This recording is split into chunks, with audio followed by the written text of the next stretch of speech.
semble que la population a de moins en moins envie de débattre. 68% des Français qui considèrent que la démocratie fonctionne mal. Mais qu'est-ce qui s'est passé avec les réseaux sociaux ? 44% des jeunes Français n'ont eu aucun rapport sexuel durant l'année. 10% des couples qui se marient aujourd'hui se sont rencontrés sur Internet.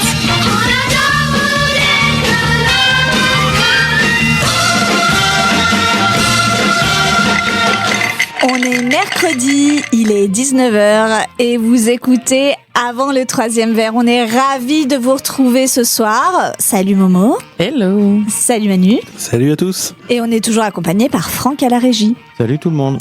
Salut Franck. On espère que... Ça y est, la solidarité masculine est déjà à l'œuvre. On espère que vous avez passé une bonne semaine. C'est reparti pour une émission haute en couleur aujourd'hui sur les addictions en face à face. Alors je vous le dis tout de suite, on retrouvera bien sûr vos chroniques préférées avec les recos de Momo et le info mytho de Manu. Ouais. Bien sûr, on ne change pas des chroniques qui gagnent. Là, tout de suite.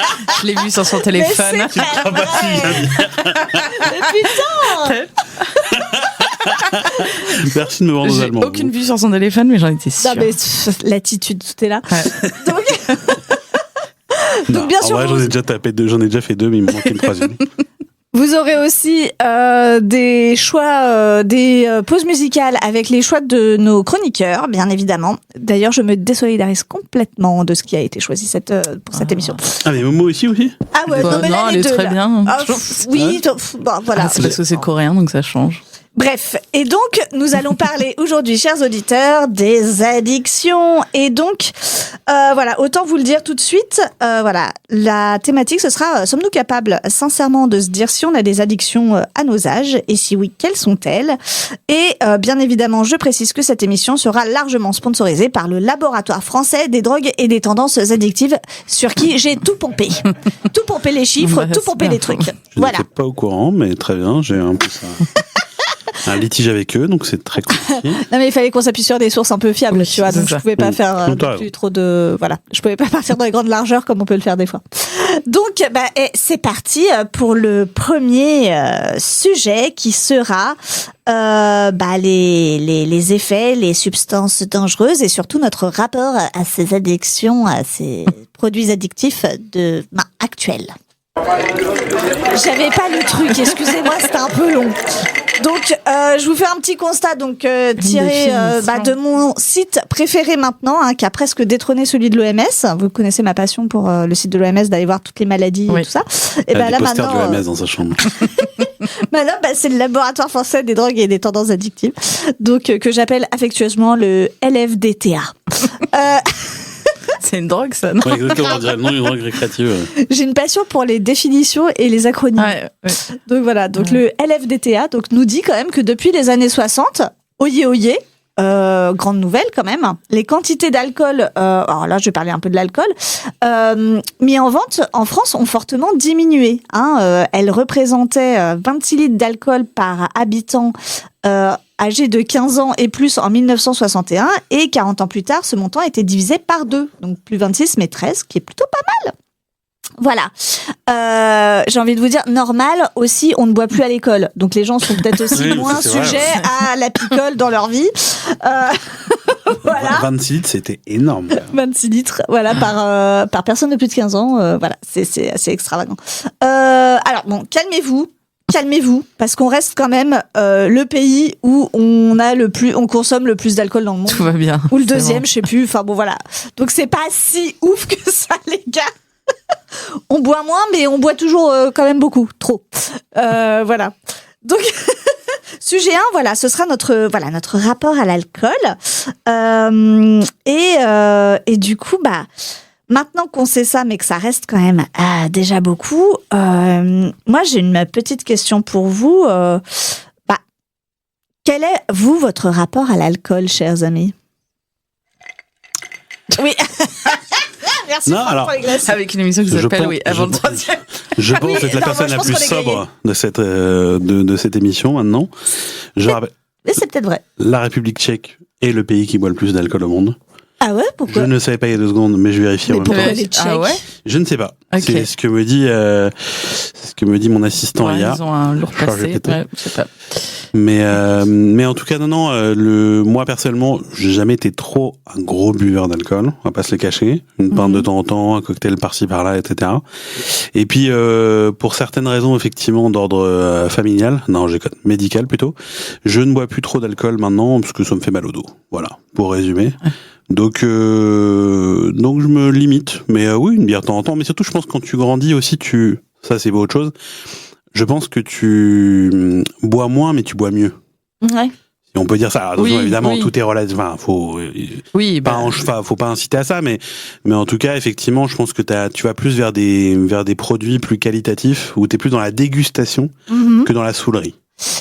Est-ce et donc que moins dans l'addiction. C'est lié à un truc d'âge où, en grandissant, on a plus de responsabilités, par exemple le permis, les trucs, les machins, les campagnes de sensibilisation sont très bien faites, et que du coup, on est peut-être moins porté sur l'alcool en grandissant, entre guillemets. Après, moi, j'ai une théorie toute personnelle que je vous soumettrai après, mais on est moins soumis à ça parce qu'on est responsabilisé, sensibilisé. Après, les campagnes de sensibilisation, elles sont, visiblement, elles ont porté leurs fruits, vu qu'on boit quand même 2 fois moins. Ouais, je sais pas si c'est les campagnes, je sais pas. Non, moi je pense que en grandissant, t'aimes toujours boire, mais en effet, tu bois un peu de la merde quand t'es jeune quand même. Enfin, déjà t'as pas de fric. Enfin, ça dépend de ton pouvoir d'achat. Ouais. Aussi en fait ce que tu bois et du coup oui, les rassemblements avec tes potes ou ta famille sont pas tout à fait les mêmes, mais je pense que Non, et puis les campagnes, je pense pas, je me permets, mais je pense que les campagnes de sensibilisation, c'est comme les campagnes de sensibilisation contre la clope. Bon, je pense pas que c'est marqué de masse, mais par contre, comme tu grandis. Oh, ça dépend. Moi, je pense que ça peut avoir un impact. Bah, je sais pas, tu vois. Bah, en fait, quand je sais on même pas. tient à quelqu'un, ou on même le retient, tu vois, pour les gens qui, pour les gens de le autour SAM, qui boivent pas. Oui, non, ça, t'as raison, j'ai oublié le si, SAM. oui, SAM, ça a pas mal marché et tout. Effectivement. Mais je pense déjà, quand t'es véhiculé, moi je sais que par exemple pour venir à cette émission, je mets 4 heures de route. Je peux te dire que pour le retour. Et oui, il part de Lyon. je suis à moitié en venant. Mais pour le retour, si on va boire un coup derrière, etc., bah je sais que moi, quoi qu'il arrive, mais même pas pour la responsabilité, c'est que je me dis, bah j'ai pas envie de voir flou sur le retour, quoi. Ouais, bah oui. Donc bon. Bon, alors, quelques chiffres. Entre 2000 et 2023, les quantités d'alcool par habitant de 15 ans et plus mis en vente sur le territoire français sous forme de vin ont diminué de 36,5% et sous forme de spiritueux de 18,1%. Alors que la bière, elle, notre bonne amie la bière, d'ailleurs avec modération, il faut le dire à chaque fois. Oui. On boit avec modération, bien sûr. Modérez-vous. Franck, lâche ta verre. Depuis les années 2000, par contre, le niveau de la bière, lui, a augmenté de 12,6%. Voilà. Ah oui, ok. Elle est plus importante depuis 2019. La vente de bière est plus importante que celle des spiritueux. Et ça n'avait jamais été le cas depuis les années 60. C'est vraiment cette référence aux années 60. Il s'est passé un truc, les gars. Dans les années 60, les gens étaient tous bourrés. Tu vois les vidéos INA où ils servent aux gosses dans les garderies c'est clair. Un verre de vin, c'est... Donc voilà, mais c'est... Ok. Moi, je pense que aussi, je crois qu'on a moins d'occasions de boire. Alors, théorie personnelle. Je préviens, attention les auditeurs. Attention, c'est personnel. Je faisais les roulements de tambour. Je pense aussi que quand t'as des enfants, pardon, je ramène ça un tout petit peu à ma vie, mais tu bois plus parce que t'as plus le temps. T'as plus le temps de... Est-ce que tu bois pas plus quand t'as l'occasion? Mais attends, tu es mère? Ouais, mais c'est rare. Du coup, les occasions sont plus rares. Du coup, peut-être, même si t'essayes de te rattraper, la fatigue te rattrape avant. Enfin, non, tu bois moins quand même en général. De toute façon... Pas tous, hein. Parce que moi, dans les deux, le couple dont tu parles, et l'autre, je pense qu'effectivement, il l'a pas baissé. non, si. Il a baissé aussi. On se faisait la réflexion la dernière fois, on disait genre, on boit plus. Ah bah ouais, c'est... Dit-il en ayant caché une flasque sous l'oreiller. Donc voilà, on se faisait la réflexion de voilà que la parentalité, en tout cas nous a effectivement aidé à devenir des gens voilà plus responsables. Oui, bah parce que tu sors moins.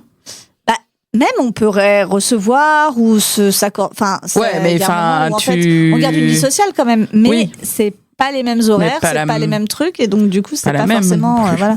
Puis moi les gens me regardent bizarre quand j'ai un verre de vin à 4h de l'après-midi. Oui, que alors peut-être que tu le mais remarques ça, plus. vraiment enfant ou pas. Que tu le remarquais pas avant. Et là, tu le remarques plus parce que t'as ton enfant à côté. C'est ça qui remarque aussi. Je vois pas pourquoi les gens vraiment se posent des questions. C'est juste que tu vois tenir Lando justement à côté aussi. Bizarre, tu vois, bizarre. Écoute. Un verre de chardonnay, très bien. Pardon. Non mais en tout cas, moi je vais vendre un peu la mèche. Morgane a fait un dry January. Oui. Félicitations déjà, bravo. J'étais même pas au courant, mais bravo. Et j'aimerais savoir, déjà dans un premier temps, ce que ça t'a apporté. On félicite comme si c'était. Oui. Déjà, si toi tu as vu des bénéfices, qu'est-ce que tu t'es, voilà. C'était pas la première fois que je le faisais.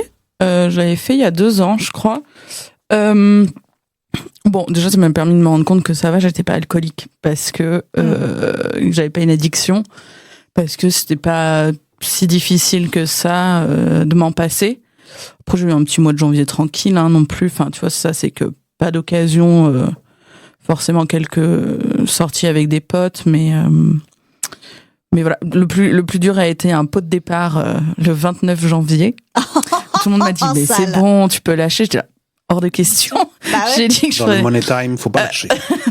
Et d'ailleurs, j'ai continué, même après janvier. Et j'aimerais bien que ça continue quand même le plus possible. En tout cas, passer de l'alcool, à part les grands événements ou les grandes occasions. Sinon, essayer de me passer de l'alcool parce que justement, en arrêtant de boire, et c'était déjà ça la dernière fois, je me suis rendu compte que c'était plus par réflexe et par social.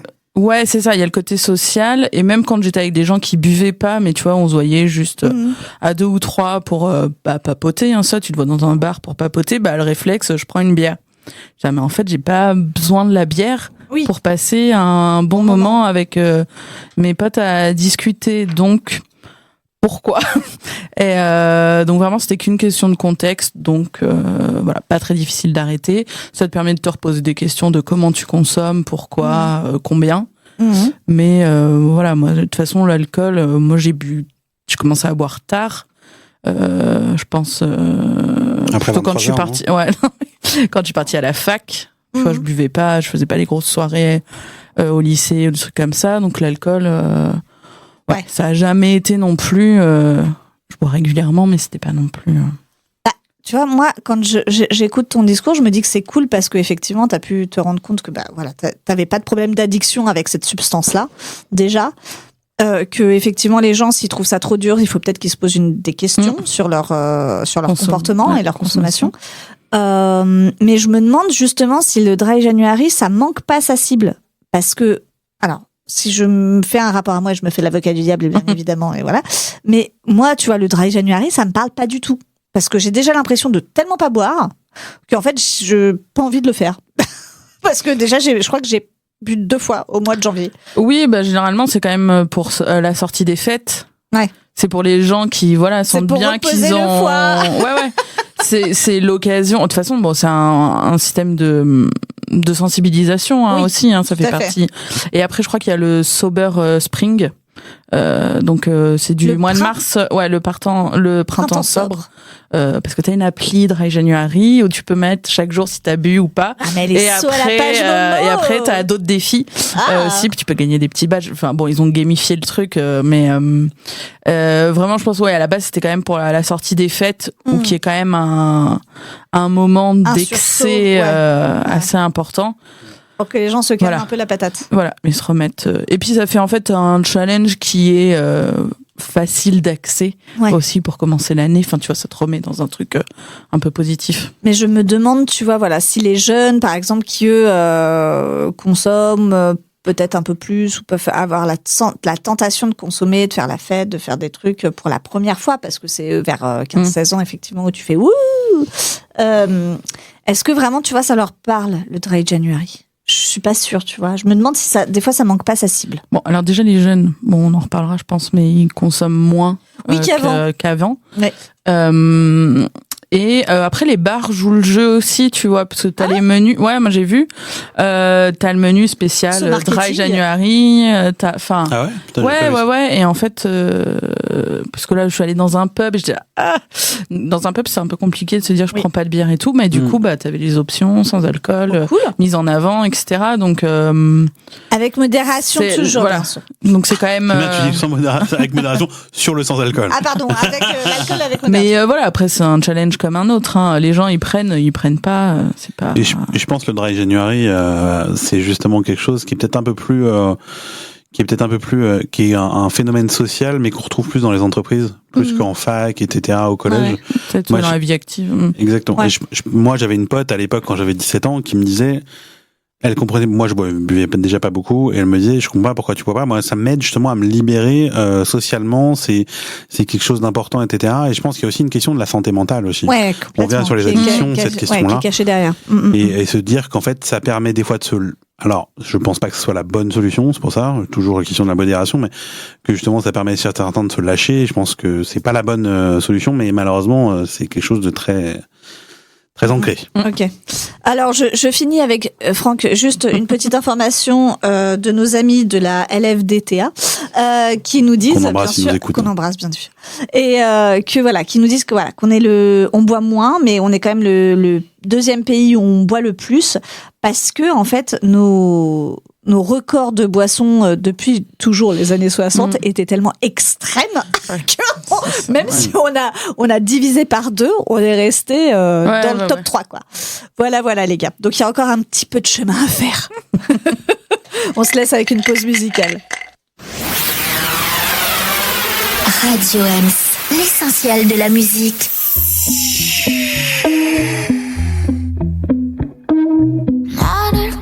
짚고 가 괜찮아 돌아보지 마 내가 엎어봐줘 너만 하겠니 이제 나를 헤아려봐 날 위해 쉬던 그 숨은 이고 저 위에 널 위해 just kill my ego 등 돌려 걸어가 You got it, yeah 안녕은 우릴 아프게 하지만 할 거야 땀을 치고 후회하도록 넌 그게 웃어줘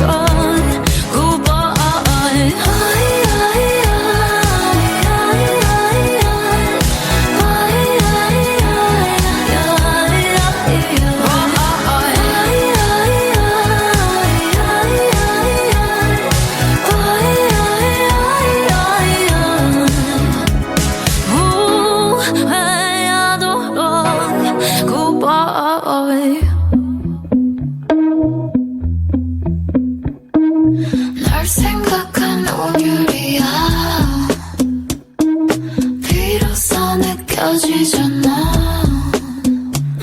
눈물은 고이고 찬란하게 빛난 우린 좋은 안녕 중이야 고맙단 말 대신 전할게 Goodbye Goodbye yeah 안녕은 우릴 아프게 하지만 할 거야 땀을 치고 후회하도록 넌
Ce playback de Manu c'est toujours, toujours un succès. Oui, non, mais une émotion, c'est les chansons Cohen. Moi, je rappelle que vous écoutez avant le 3e verre. On est mercredi et il est 19h passé de 20 minutes.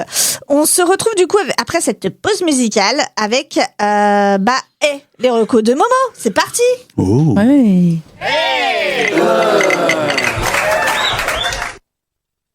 Et c'est parti. Et première reco, je vais partir sur de la musique. Je vais vous recommander, tous ceux qui me connaissent savent déjà que je suis hyper fan. Je vais vous recommander Saint Graal à l'occasion. Vu combien de fois en concert à vous 46 fois en concert depuis 2 mois. Je sais plus. Non mais ça c'était que en 2025. Là exactement. depuis 2026 il y a déjà 53. 3 fois plus un showcase. Allez, 4 fois. Allez. Et j'y vais bientôt. Et donc oui, j'en parle justement à l'occasion de la sortie de son second EP, de son concert au Trianon le 11 février, mais qui est complet, et son Olympia le 26 mars. Et donc voilà, donc Saint Graal, je l'avais déjà passé une fois ici, et c'est du son électro-pop rock, hyper entraînant généralement, avec des paroles très justes et un thème universel, l'amour, mais rarement traité de la façon qu'on a l'habitude d'entendre. Dans son premier EP, Les extraordinaires histoires d'amour de Saint Graal, il parlait de masculinité, de bisexualité, d'amour à 3, d'amour de soi. Et dans le second EP, Les dernières histoires d'amour de Saint Graal, il parle beaucoup de reconstruction après la rupture, mais aussi de toutes les phases par lesquelles on peut potentiellement passer, comme ah oui. Oh là là, mais quelle production! On va me perdre. Il y a des moyens, les gars, il y a du budget. Et donc voilà, il parle aussi des relations toxiques, de l'excès de fête pour s'oublier, le besoin de se prouver des choses, etc. Donc vraiment, son deuxième EP est une suite au premier. Et donc il a sorti un album et un vinyle avec ces 2 EP. Cool. Donc voilà, pour l'avoir vu plusieurs fois, comme on l'a dit sur scène, je vous recommande parce qu'il est tout seul vraiment et il fait le show. Donc il reste des places à l'Olympia, donc je ne peux que vous recommander d'aller voir. Courez. Non mais tu vas perdre Momo là. Si tu mets la chanson, elle va partir aussi en playback. Ça va pas descendre la table. Voilà. non, mais en plus il est adorable, vraiment, pour l'avoir rencontré 2 fois. C'est pas vrai. Ah là là. Allez. Voilà. La deuxième reco. Et ma deuxième reco, on change d'univers. Je vais recommander un livre de dark fantasy qui m'a pas mal parlé, qui m'a pas mal marqué en fin d'année. Il s'agit de Alchemized par Sen-Lin Yu, une autrice américaine. Ouais. Et alors pour la petite histoire, ce livre à la base c'était une fanfiction Harry Potter. Donc il était très attendu par la communauté. Il était sous le nom de Manacled. Et donc tout a été réécrit pour enlever l'univers Harry Potter. Mais donc voilà, toute la communauté l'attendait. Donc je partais avec un petit a priori quand même, je l'avoue. Et je suis très contente d'avoir laissé parler ma curiosité parce que ça a été un coup de cœur en cette fin d'année. Cool. Je vous fais vite fait le résumé. Donc ça nous raconte l'histoire d'Elena Marino, une alchimiste prometteuse, mais qui aujourd'hui n'est plus qu'une prisonnière après la défaite de son camp dans la guerre contre les nécromanciens. Ses amis et alliés ont été massacrés et les mois qui ont précédé sa capture se sont effacés de sa mémoire. Officiellement, elle n'était qu'une guérisseuse, mais ses zones d'ombre intriguent et pour découvrir la vérité, elle est confiée au haut préfet, un des nécromanciens les plus redoutés. Alors le livre, il est en 3 parties. On a d'abord le présent d'Elena, qui est faite prisonnière. On a le passé et le retour au présent. Et dans la première partie, on est un peu perdu et confus comme le personnage d'Elena qui a perdu sa mémoire. Et dans la seconde, on commence un peu à tout comprendre, ou presque. Et c'est les petites révélations, petit à petit, des rappels en fait de la première partie, qui petit à petit nous brisent le cœur plus d'une fois dans la lecture. Donc ça m'a arraché quelques larmes quand même. Mais j'aime bien. Moi j'aime bien pleurer j'aime avec bien les quand bouquins. j'aime bien quand ça me fait ça. Et vraiment j'avais du mal à le poser. Ça faisait longtemps que j'avais pas eu un livre. Comme ça, et pourtant c'est un bon pavé de 980 pages. Oh la vache. Donc, ouais. C'est un bon qu'importe. C'est qu'un seul tome. Ah, c'est qu'un ça seul qui est tome. bien. Ah, d'accord, Parce ok. que Et en ça trois se fait. parties. Ça se fait, ouais, non, mais ça se fait de moins en moins en fantasy quand même, les bouquins en un seul tome, et c'est quand même assez dommage. Là, t'as un tome, t'as fini, mais voilà, tu termines. Et le livre, il est quand même sombre, c'est pour ça on est dans de la dark fantasy, il est difficile, il est violent, parce qu'on est quand même dans la guerre. Dans la guerre, si j'ai bien c'est compris. ça, exactement.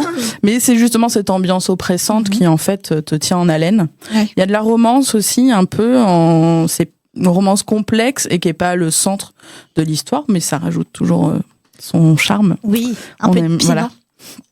Donc voilà, c'est vraiment un gros coup de cœur et une reco Et pour... oui, Manu, moi aussi, je fais la cuisine. Oh, le clicheton. Spice.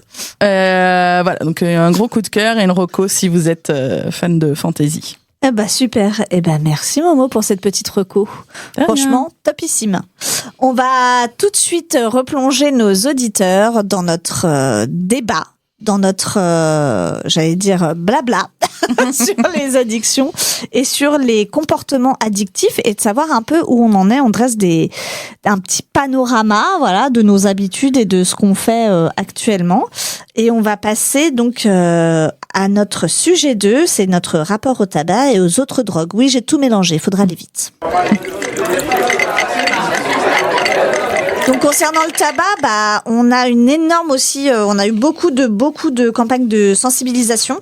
Ouais. Ça c'était vraiment voilà un gros truc. On a quand même toujours grâce au LFDTA des chiffres vraiment glorieux, c'est-à-dire que les jeunes fument moins et c'est bien. Ah, ouais. Les vieux j'aurais pas fument forcément moins dit, ouais. et c'est bien. Non mais tout le monde fume moins. Très bien. Donc bon là, contrairement à l'alcool, on partait pas de high level, donc ça va. Oui, voilà. Donc c'est toujours bien. Quoi, car on m'appelle à une époque, tu fumais partout, quoi. Oui. Dans tous les Oui, lieux. oui. Non mais nos parents étaient vraiment eux à une époque où c'était Oui. voilà. Même nous, je Moi pense, j'ai nous, on fumé l'a dans connu. moi j'ai Ouais. fumé dans des bars. des bureaux, mais parce que c'était chute, fallait pas le dire, mais comme il y avait que des fumeurs et qu'on Ah avait oui, tous des bureaux c'est encore- séparés, ouais. on fumait tous dans nos bureaux. Voilà. On C'était compte aujourd'hui de ça, mais c'est Voilà. ouf, quoi. C'est ouf. Mais moi par exemple, j'ai fumé dans la cour du lycée. C'était autorisé. Même si tu te souviens, Tu vois, à l'époque, il y avait pas encore l'interdiction Non, dans c'était la pas- cour du non. lycée. Ah ouais, C'était non, c'était pas interdit dans autorisé les à mon locaux, mais pas dans la Ouais. cour. Et la Et- cour, on fumait. et on reste, même si on est jeune, on est quand même pas tout jeune, effectivement. Moi, j'ai connu les restaurants fumeurs, une partie fumeur, une partie non fumeur. Tu passais dans la partie non fumeur, c'était un aquarium Ouais, de dos. bah oui, oui. C'était fou, quoi. Se dire ça aujourd'hui, mais c'est dingue, quoi. Bah alors, laissez-moi vous donner un peu les chiffres encourageants, hein, n'est-ce pas ? En 2023, moins d'un quart des adultes de 18 à 75 ans déclaraient fumer quotidiennement. Moins d'un quart. Ok. Niveau historiquement bas. Chez les adolescents, le tabagisme continue de reculer avec 16% de fumeurs quotidiens à 17 ans en 2022 contre 25% en 2017. C'est vachement bien quand même. Par contre, gros problème, le vapotage. Et si vous avez écouté un peu les infos, le vapotage a été déclaré comme nocif aujourd'hui en disant bien, les études sont sorties, hein, vu que C'est maintenant ça étonnant. fait 10 ou 15 ans de vapotage, qu'effectivement, il peut y déjà, avoir des trucs cancérogènes vu quand les substances sont chauffées, l'inhalation, le machin, le truc, que ça fait des trucs de cardiovasculaire. Enfin voilà, c'est vraiment pas c'est pas une alternative en fait au tabac, ça reste une pratique addictive. Voilà. Oui, Quand tu vois la fumée que ça dégage, on dirait une chicha à chaque fois que ouais, et surtout, je me demande si le geste est pas plus addictif aussi. Pour en avoir parlé, là, j'ai un nouveau collègue qui a arrêté la clope en mois d'octobre. Et il nous disait qu'en fait, c'était la vapoteuse qui a été plus compliquée à arrêter. Ah ouais. Parce que plus régulièrement et parce qu'en fait, tu je peux pense le faire que t'as un partout, vrai ça truc. dérange moins. Ouais, c'est ça. Et je pense que t'as un peu un truc rigolo. C'est pas ça, mais tu vois, tu vois moins la dangerosité dans ta vapoteuse que... Le côté d'allumer ta clope, le côté que ça brûle dans tes mains éventuellement, que ça sent aussi dans tes doigts. Ouais. C'est con, moi j'étais fumeur pendant au final 4-5 ans. Ah ouais. Mais sans Combien de Non, mais alors, mais en fait moi j'ai les gros. Je me rends compte que je n'avais jamais parlé. Mais justement, et en termes d'addiction, justement, c'est là où je me suis rendu compte de ça. C'est qu'en fait, moi, je fumais de base. J'ai commencé à 18 ans à fumer ou 19 ans. Avant, je fumais pas du tout. T'étais un fumeur tardif aussi. Voilà. Non, mais j'ai fumé 1 ou 2 fois, comme en soirée, comme tout le monde, etc. Non. Et oui, bah ça va. Pardon, Momo, excuse-moi. Blanche Le nom brutal. Mais non. Et en fait, à partir de là, j'ai fumé uniquement quand je bossais. C'est-à-dire les étés quand j'étais en colo. Et à partir de donc là, à ce moment-là, t'avais quand même la clope très sélective. Ah mais complètement. Ouais, et je fumais alors pour dire clope mondaine aussi, t'as vu? Ouais, en colo que avec moi j'ai des potes, c'est ça, c'est qu'en soirée. Et quand je sortais de la colo, plus de clope. rien. Et après, quand j'ai commencé vraiment à beaucoup bosser à l'âge de 24-25 ans, oui, j'ai commencé tardivement parce que je fais des classes supérieures et tout. Mais quand j'ai commencé donc à 25 ans à bosser beaucoup quotidiennement, etc. À ce moment-là, alors je ne fumais jamais chez moi parce que je ne supporte pas l'odeur de la clope. Ouais. C'est très paradoxal. Ouais, c'est très paradoxal. Ouais. Mais en fait, j'avais besoin de fumer, ça me détendait, machin, etc. Il y avait un côté aussi prendre des pauses pour fumer, machin. Et effectivement, à ce moment-là, il y a un côté addictif qui se crée parce qu'en fait, tu fumes quotidiennement, t'as ton paquet de clopes, t'as les demandes, t'as les trucs un peu sociaux quand tu sors en soirée, t'as ce moment où tu vas fumer. Je fumais pas énormément, je fumais 7-8 clopes par jour, mais il y a une fois, par exemple, où j'ai fait une soirée où j'ai fumé un paquet de clopes entier. Ah, ça même nous est tous arrivé, mon chat. C'était un déj qui s'est transformé en soirée où tu clopes, etc. Et moi, je sais qu'au bout d'un moment, je me suis dit, mais attends, t'as l'odeur de la clope, t'as l'odeur du truc, et franchement, c'est pas, en termes de cardio, en termes de tout, c'est pas agréable. Ouais. Le lendemain, tu te réveilles, t'as la gorge arrachée, tu parles comme ça. Et tu te dis, mais comment est-ce que tu vas arrêter? C'est là où et moi qui croyais, quand je le faisais l'été, qui croyais que l'addiction, non, c'est des conneries, etc., machin. Et là, en fait, tu te rends compte que t'es addictif. Ah bah oui. Tu te rends compte que t'es tombé dedans. Et en fait, moi, c'est le Covid qui a tout changé. C'est qu'en fait, donc j'ai fait entre mes 25 et... il y a pas si longtemps. C'est entre mes 25 et 30 ans. Et non, mais il nous fait croire qu'il est jeune. N'importe quoi. Ok, sorry guys. Non, je rigole. Et donc, en fait, moi, le Covid, ça m'a tellement fait flipper. Mais vraiment, d'un coup, je me suis dit, mais attends, si je fume, est-ce que, vraiment, prise de tête. Et c'est marrant parce qu'on sort du Covid et avec un pote, un de mes meilleurs potes qui s'appelle Brice, que j'embrasse d'ailleurs, on sort acheter un paquet de clopes, vous le connaissez bien. Et on sort acheter un paquet de clopes et là le mec, le buraliste, c'est ça qui m'a marqué. Donc moi j'avais arrêté la clope depuis 2-3 mois. Et il me dit en fait on fait plus de menthol. Et là je me dis putain c'est un signe. Et j'ai arrêté comme ça d'un coup. Ah c'est génial. Ah bah bien. Et en fait depuis, et je me suis rendu compte à posteriori, je me suis dit mais jamais de la vie je reprends quoi. Aujourd'hui, je me vois même pas, je me verrai jamais refumer. Oui, je te vois pas fumer, c'est fou. T'as toujours connu non fumeur. Ouais, c'est clair. T'as jamais parlé de ton passé de fumeur, non, parce que ça a été, le truc, c'est comme c'était entre 25 et 30, parce que sinon c'était l'été, donc en fait tu fumes pendant, moi j'étais animateur de colonie de vacances, on fumait, on clopait sur clopait pendant la colo, donc ça durait 2 semaines dans l'année, donc c'est pas vraiment fumeur. Ouais. Et après, à l'année, je fumais jamais, et donc effectivement, après. C'est rigolo, hein. Ouais. Mais il y en a beaucoup, moi j'ai tous mes potes, mes groupes de potes, justement, je n'ai beaucoup, qui, au départ, on fumait tous, et maintenant, on ne fume plus du tout. Ouais. Moi, j'étais une des dernières fumeuses de mon groupe de potes, et j'ai arrêté, et genre, il doit me rester une personne qui fume dans mon entourage. 2, les gens ont tous arrêté les uns après les autres. C'est assez significatif. Je pense que là, la sensibilisation a beaucoup marché, les cancers, les choses comme ça. Je pense qu'on a vu aussi les gens dans notre entourage, l'argent, beaucoup. Moi, quand j'ai commencé premier paquet de clopes, premier paquet de clopes, 6 €. Ouais. Dernier paquet de clopes, 12 €. Bah ouais. Sans compte de prendre un paquet de clopes aujourd'hui, et c'est bien que ça a augmenté. C'est plus qu'un repas au resto. Tu dis, tu vas prendre 13 balles, certains c'est par jour. Ouais. C'est énorme, quoi. Et tu dis, qu'est-ce que tu peux faire avec de différent, etc. Et hormis ceux qui gagnent beaucoup millions d'argent. Bah oui, comme Franck, par exemple. Non, quand il est en congé, dans ses multiples congés, Franck, effectivement. Ouais. Mais alors, on va vite passer aux autres drogues aussi, parce qu'on n'a pas que le tabac dans notre quotidien et de qui on sait. Encore une fois, bravo pour les chiffres plus ou moins défaits. On a aussi les autres usages de drogue, n'est-ce pas? Donc, les drogues, c'est celle qu'on va...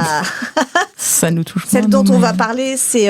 sauf si Manu, t'as des révélations à faire sur ton passé de cocaïnomane. Que tu dis, Momo. Donc, ça va être le cannabis, bien sûr, la cocaïne, l'héroïne, l'ecstasy, la MDMA, toutes les drogues aussi qu'on appelle psychostimulantes, n'est-ce pas? Je trouvais ça bizarre d'appeler ça psychostimulant. C'est presque sympa. Oui, c'est presque envie d'en prendre. Ouais. Bon, voilà. Alors la question c'est si la consommation d'alcool et de tabac chute, qu'en est-il des autres drogues ? Eh ben figurez-vous Que ça augmente. mais que ça augmente bien évidemment. Bah, on choisit- en même temps, on choisit je suis ses moyen. batailles. En fait, je suis moyen étonné parce que quand même Ouais. dans notre monde de merde Bah oui, et à un moment, nos faut tafs lâcher. stressants, etc. C'est ça. Mais je vois pas comme, enfin, franchement, enfin, les addictions, c'est ça. Hein, à un moment, Alors le cannabis, c'est pardon, baisse aussi. psychologiquement pour. Tabac, alcool, cannabis baisse. Oui, donc et on le passe reste direct. augmente. voilà. Genre, ok, Et d'accord. on fait des Donc, j'ai quelques chiffres rapidement. Donc, un marché en forte expansion. J'aime bien comment ils disent ça sur le LFDTA. Ils sont très, c'est des euphémismes. Un marché en forte expansion, plus 189% Ah putain. C'est chaud. entre 2010 et 2023 seulement. Donc voilà, je vous laisse voir pour le reste. Sur la drogue, mais c'est Ouais, fou. des substances qui Il y a dominent le pas marché, assez de- le cannabis et la cocaïne, génèrent à eux seuls près quand même de 90% du chiffre d'affaires total. La cocaïne a dépassé en valeur le marché du cannabis, avec ça, j'aurais jamais 3,1 pensé, quoi. milliards d'euros de chiffre d'affaires Ça, c'est- moyen estimé, parce qu'on n'est pas trop sûr, peut-être c'est plus. Voilà.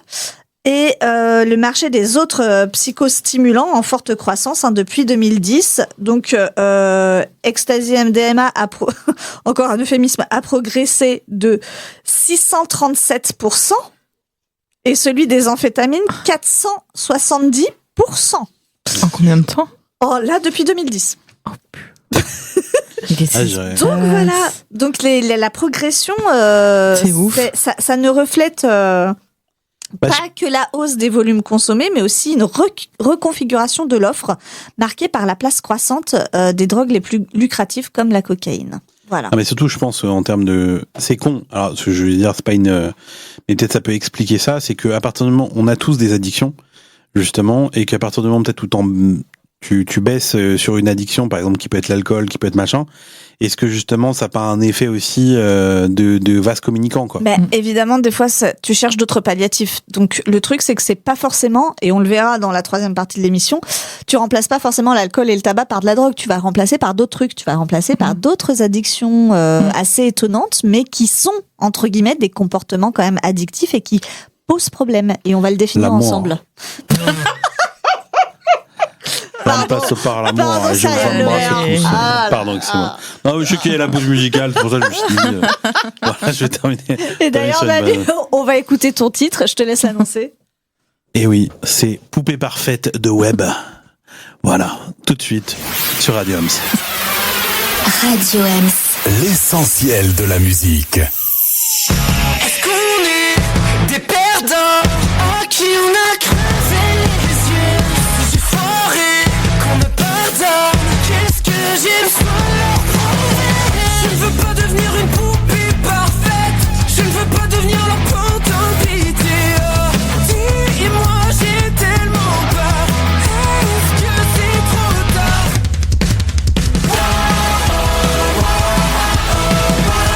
Poupée parfaite.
Merci Manu pour cette interprétation très personnelle de ce titre. Mais on voit que ça t'a fait du bien. Mais ça me libère un peu. Ça avait l'air important pour toi de voilà de Je suis le pas faire. une poupée parfaite, ok. Non mais très bien, on te considère pas on ne laisse pas Manu dans un coin. Oui, très bonne référence à Dirty Dancing qu'on embrasse d'ailleurs. Enfin, peut-être pas Patrick Swayze, mais Ils vont faire un 2 avec la il y en a déjà eu un sans Patou, déjà parce Bah non, sans Patou, bah ça c'est Il y a déjà eu un 2. Ouais, donc mais ils vont c'est un refaire un 2. remake, tu veux dire. Non, ils vont refaire un 2. Bon, bref. Un 2, mais genre Ils vont avec faire bébé un 2. aussi. Oui, avec l'ancienne Anna, actrice ok, Jennifer d'accord. Putain. Grell, je sais plus. Bref, bon, ouais, bref, passons à autre chose. Franck me fait signe et il a fort raison. Ce mais débat sur Franck, Dirty il mène Dancing ça est d'une main de forcément maître. pas très intéressant sur une émission consacrée aux addictions. Donc dans cette troisième partie, il y a voilà effectivement, on le disait, des comportements addictifs qui peuvent se substituer à nos addictions parce que on dit qu'on a un comportement addictif quand en fait on a un rapport assez malsain avec une pratique, n'est-ce pas? Donc je vais vous dire un peu ce que dit notre observatoire, laboratoire français des drogues et des tendances. Je les adore maintenant, c'est vraiment devenu mes meilleurs potes. C'est parti, les comportements de type addictif. En fait, c'est vraiment l'observation de comportements semblables à ceux de l'addiction aux produits, mais centrés sur une activité donnée, partageant les mêmes facteurs de risque et les mêmes caractéristiques évolutives, à contribuer à faire émerger le concept d'addiction à une expérience et à minorer le rôle physiologique du produit. Bref, c'est un peu compliqué. Mais grosso modo, il y a quand même une dépendance qui va se traduire à une pratique donnée et qui va malgré tout entraîner un syndrome de sevrage. Voilà. Donc c'est vraiment des comportements qui peuvent aussi donner lieu à des difficultés aux gens. Voilà, ça peut les mettre en difficulté. Je sais pas si c'était très clair, mais j'essaie de tout donner. Donc dans ces pratiques et comportements addictifs, on classe les jeux vidéo, Internet, réseaux sociaux, streaming, tout ça, les pratiques sexuelles, Manu, toi qui adores l'amour. Enchanté. Et c'est pas que... Je m'y attendais pas à celle-là. J'étais peinardos dans mon fauteuil. J'étais en train de regarder Franck, on se regardait, on se faisait des bisous et tout. C'est ça. Et ça, putain, dis donc, super. Donc ça comprend aussi la pornographie en ligne, en particulier. Et pourquoi l'enchaînement. Non, mais c'est pas que les pratiques sexuelles, c'est aussi. Arrêtez cette carrière, arrêtez. Il y a les achats compulsifs. Je suis assez sujette à la chose en ce moment. L'exercice physique, ça pas du tout par contre. Le travail. Et certaines conduites alimentaires. Les fous des boulangeries, là. On vous reconnaît. On vous reconnaît. Andel, lâche pas ce croissant, putain. Donc, il y a aussi maintenant de nouvelles activités addictives. Le smartphone, qui est vraiment une porte d'entrée sur ces problèmes d'addiction aux technologies de l'information et de la communication. Parce qu'il y a vraiment aussi une addiction à l'info maintenant. Enfin, en tout cas, au fil de... Ouais, je suis un addict de l'info, oui, je le sais. Oui, non, toi, c'est ton métier, mon chat. Ah oui, c'est vrai. Bref. Donc, c'est vraiment... qu'est-ce qui se passe, en fait, dans nos vies où on arrive à contrôler des substances qui peuvent être extrêmement nocives. On en parlait en off tout à l'heure. La France est le pays où il y a, en Union européenne, le plus de cancers. Du sein, des poumons, des intestins du côlon, c'est vraiment la prostate, pardon aussi.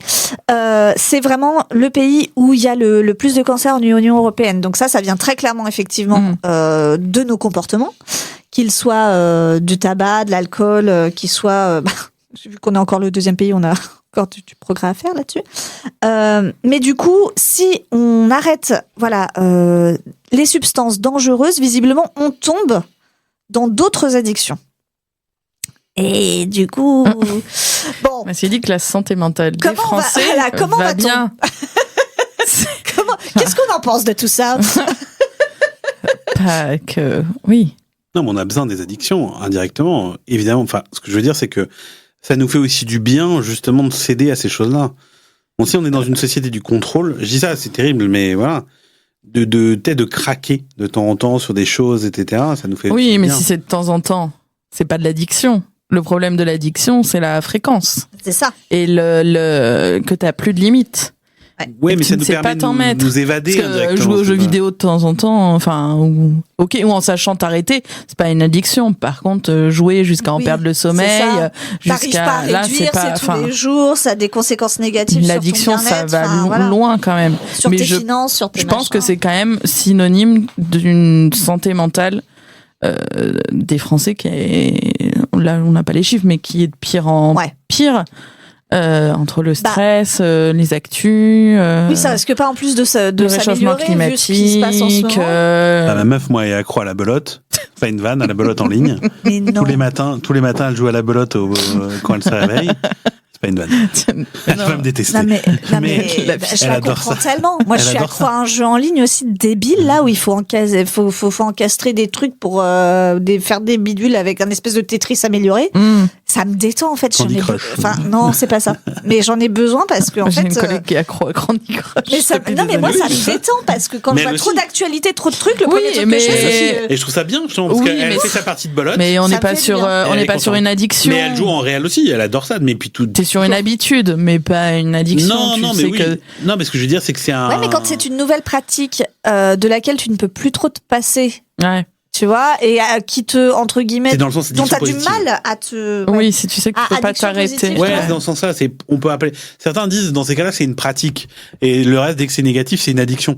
Mais tu peux avoir des addictions qui sont quelque chose, tu sais, où t'as besoin de ça pour t'évader. Moi, il y a des trucs où j'ai besoin de moments où pour m'évader, justement, pour descendre le cerveau, etc. C'est la radio. Mais non, mais en partie. C'était quoi, ça? J'ai pas entendu.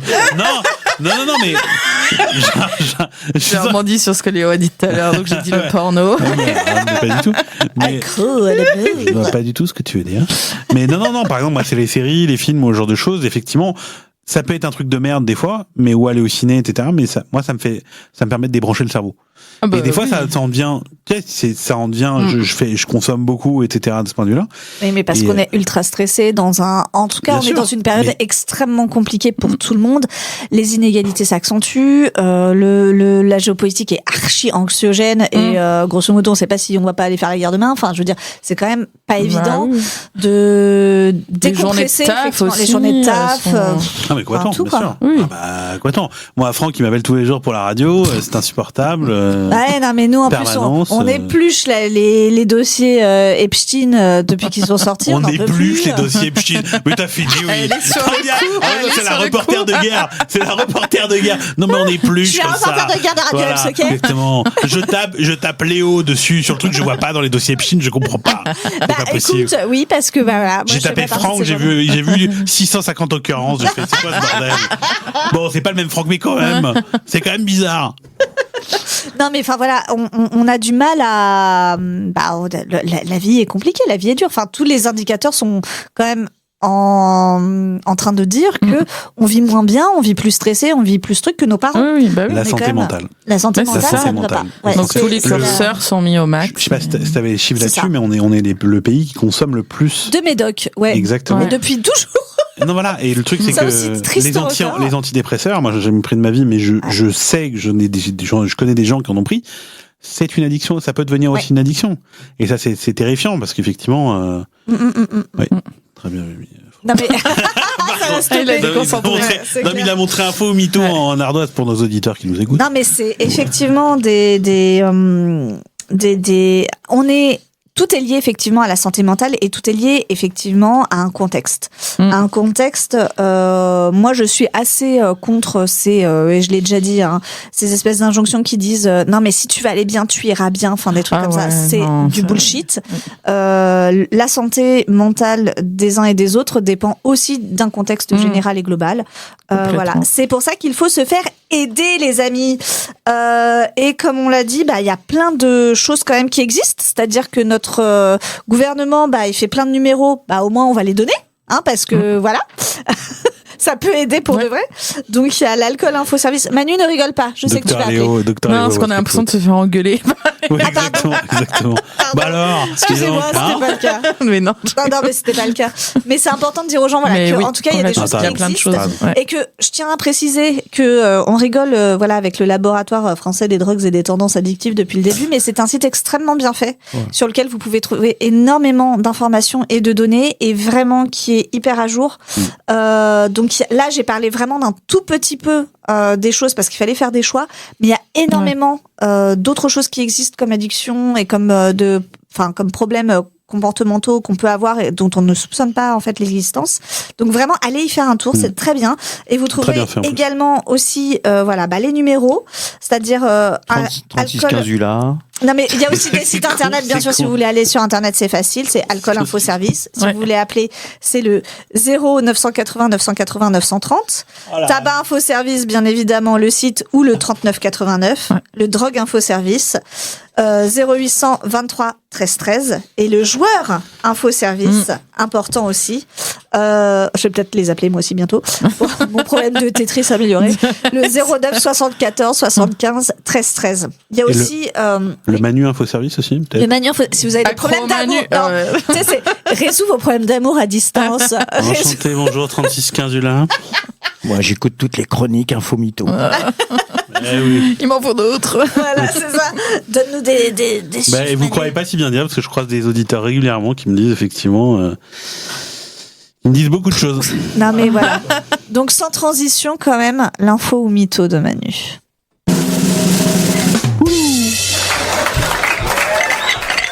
Bonsoir à tous.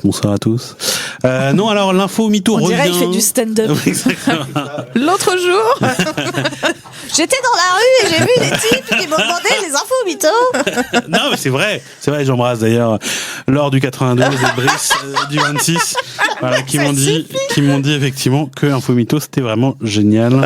Voilà, et ils m'ont aussi demandé si Momo était pareil dans la vie. J'aurais dit oui, malheureusement oui aussi. Voilà. Alors, je rappelle le principe d'Info Mytho. Je vais dans la presse locale, régionale, internationale, justement pour déceler des petites histoires. Des fois, elles sont vraies, des fois, elles sont fausses. Donc, issues soit de la presse, soit de mon imagination. Et on est dans le Cotentin.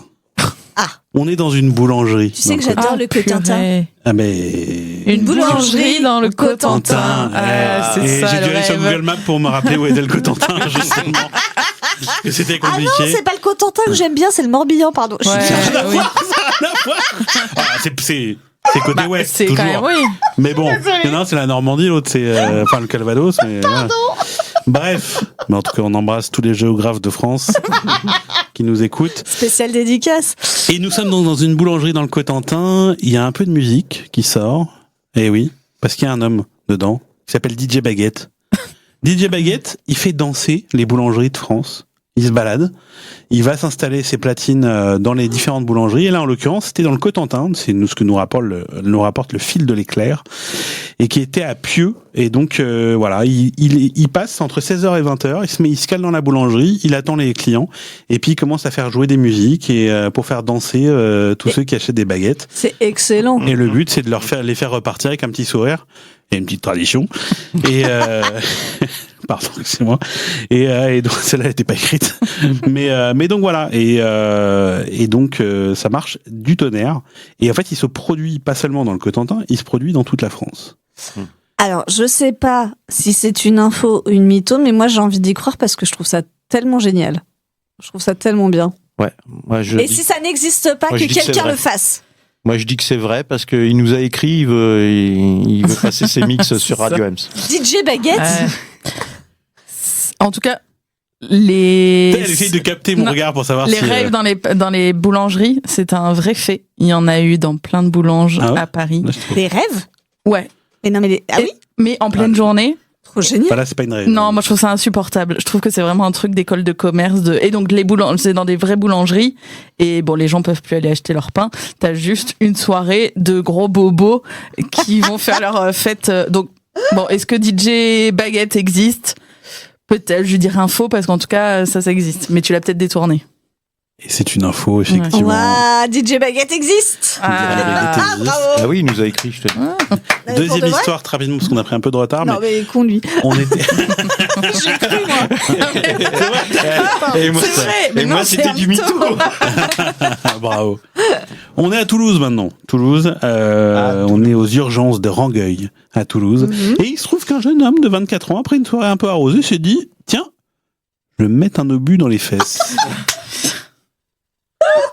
Voilà. Nous sommes donc le 31 janvier, et puis il a vu un obus de la Première Guerre mondiale. Il a glissé, c'est ça? Et il a glissé dans ses hop. fesses. Ouais, bah oui. Et là, qu'est-ce qui se passe? Ça, c'est une drôle d'addiction quand même. C'est une drôle d'addiction. Il se retrouve aux urgences avec cet obus donc dans le rectum. Et le truc, c'est que bon, ça pourrait être drôle au demeurant. Le problème, c'est que c'est un obus. Rappelons, oui. les obus Non, de c'est pas rigolo, la Première et de la Seconde Guerre mondiale, bah oui. mais ils peuvent encore exploser. Mais oui. Et que s'il explose, oui, il va certainement exploser le jeune homme, ce qui est déjà pas ouf. Mais en plus, il pourrait exploser tout autour de lui. Donc, dans cet hôpital, il y a aussi des démineurs qui vont intervenir pour vérifier, pour faire attention à ce que... On dirait un épisode de Grey's Anatomy. À tel point que les urgences ont été mises sans dessus-dessous, parce que c'était un petit hôpital donc qui est aux urgences de Rangueil, qui est dans la banlieue toulousaine en l'occurrence. Et donc voilà, c'était le branle-bas de combat, ça a foutu un bordel pas possible. Donc est-ce que c'est une info ou un mytho? C'est une info. Ouais, je pense que c'est une info. Ah bah, on l'a vu partout. On c'est l'a une vu info, partout. Ouais, ça va. Non, Ok. mais c'est surtout que Moi, je ce l'ai que pas tu, vu, mais ce que c'est tu sûr dis que pas, c'est Je me que pose la question. les gens C'est sont... qui tout double? Non, mais C'est les qui gens tout- sont ouf parce que, en fait, bah oui, l'obus, il peut exploser, en fait. Alors bon, je pense que le type n'y a pas pensé 2 secondes en se le mettant dans le rectum, mais c'est que derrière, effectivement, les démineurs, et puis il fallait évacuer une partie de l'hôpital. Ouais, non. Parce que c'est chaud. Non, mais le gars. Dis donc, Bernard, il est où putain. l'obus? Dans ton cul. Et bah justement, Eh ben bravo. et bah ça fait une parfaite transition pour ma dernière histoire. C'est le Festival des Beaufs 2026. Le Bob Fest, voilà. Allez. C'est le festival qui est organisé à Saint-Herblain, qui revient 22, 23 et 24 mai 2026. Donc parfait, je pense que tu auras parfaitement ta place là-bas.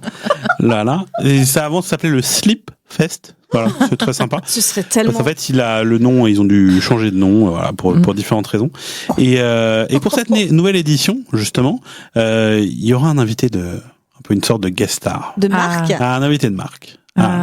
Un petit présentateur de questions pour un champion à une époque. Julien Lepers. Exactement. Oh, purée. Julien Lepers qui sera là, justement. Et donc, il va, l'idée de la soirée, 1800 personnes. Quand même, pour voilà. Et dedans, il y a beaucoup de francs, en l'occurrence, sur cette soirée qui dure jusqu'à 2h du matin. Sûrement. Et l'idée, justement, il y a une série c'est un peu en vrai, au-delà du festival des beaufs, en fait, ils invitent pas mal de groupes de musique un peu beaufs. Voilà. C'est un festival de musique un peu beauf. décalé. Il y a DJ Baguette. Voilà, Michel Mercury, Bastong, la Checheux. Donc ils vont faire des chenilles, etc. Donc voilà, c'est très très sympa. Et donc dedans, effectivement, Manu a pris ses places. Nous aurons Julien Lepers. Ouais. Info ou mytho? Et je rajoute qu'il y aura PZK, comme on en parlait tout à l'heure. Ah, excellent. Bah, c'est une info, alors. Ouais, c'est une info. Jamais 203. Allez, c'est une info. Ah ouais, je pense que c'est une info. J'ai La programmation était très pointue. J'ai tellement mais- envie de dire oui parce que en fait ça me fait tellement rigoler que c'était la fête des beaufs qui est l'ancienne fête du slip. C'est juste ça. Ça me fait trop rigoler. Ouais. À Saint-Herblain, un truc que je connais pas encore, les géographes de France, je vous salue. Enfin bref.